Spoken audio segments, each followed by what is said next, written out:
Now before I get started, for those of you who've already seen my previous chicken parm video of the shallow fried method, you can skip to the marker which I'll put somewhere down here, and you can just start by seeing how to handle the chicken in the air fryer. So first get started by getting some water to a rolling boil and then season it with your salt.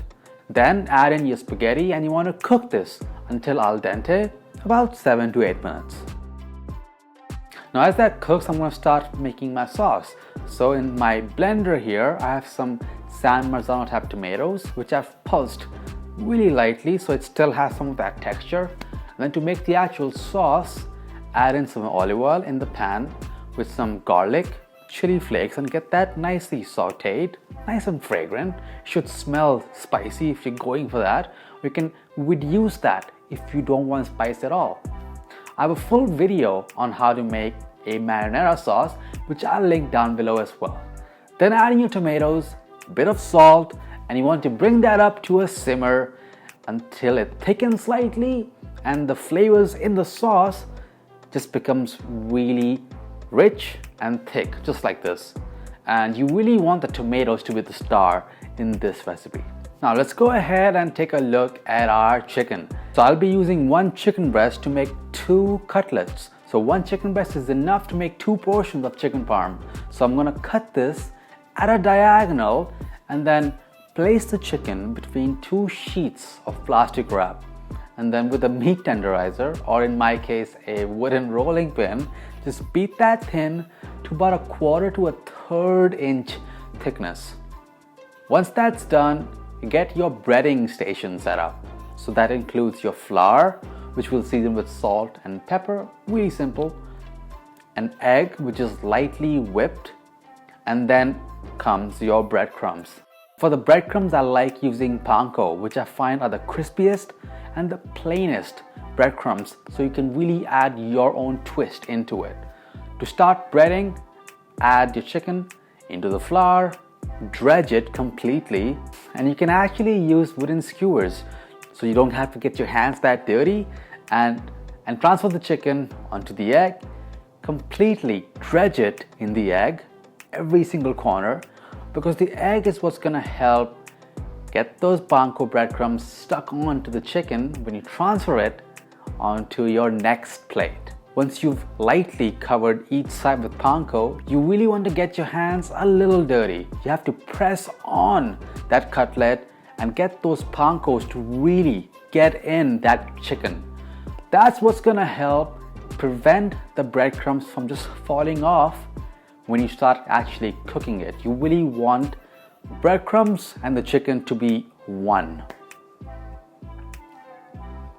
Chicken is ready, and then in the basket of your air fryer, add in very carefully and then set the timer for 15 minutes and cook it at 390 F. After about 5 to 6 minutes, pause your air fryer and then brush each side with olive oil.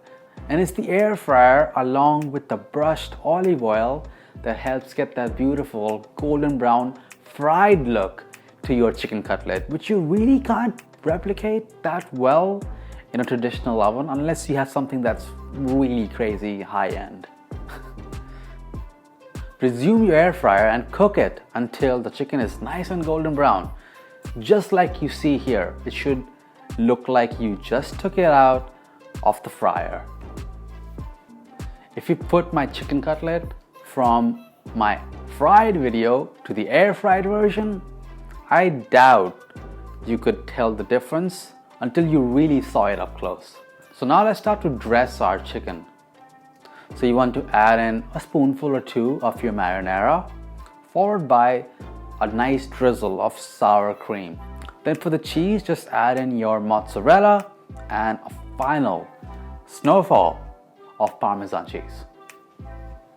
You can use grana padano or pecorino as well.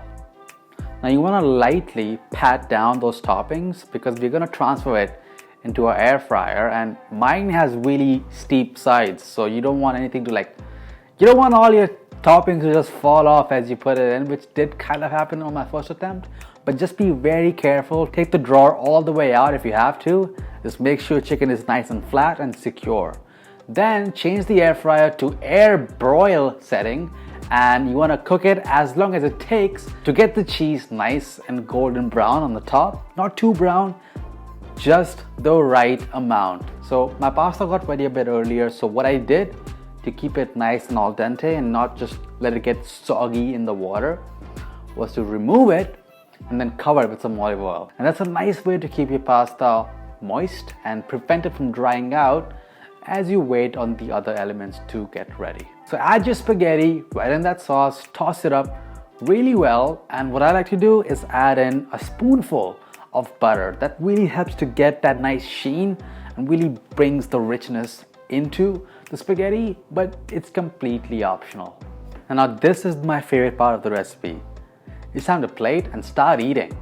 Plate your spaghetti and just gently add that beautiful piece of cheesy, crispy, light chicken right on there with leaves of basil just to dress it, and some more cheese on top if that's what you want.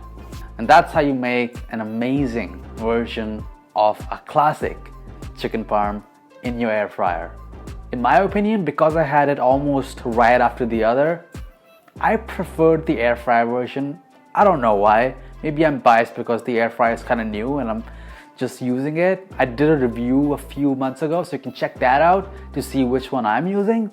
But it's just so great that you can make your favorite fried recipes healthier or lighter in an air fryer. Let me know if you want more recipes made in the air fryer, and if you have any specific requests, then let me know in the comments down below. You know the drill. Hit subscribe, hit that bell icon. Let's work with the algorithm, and I'll see you on the next one. Bye guys.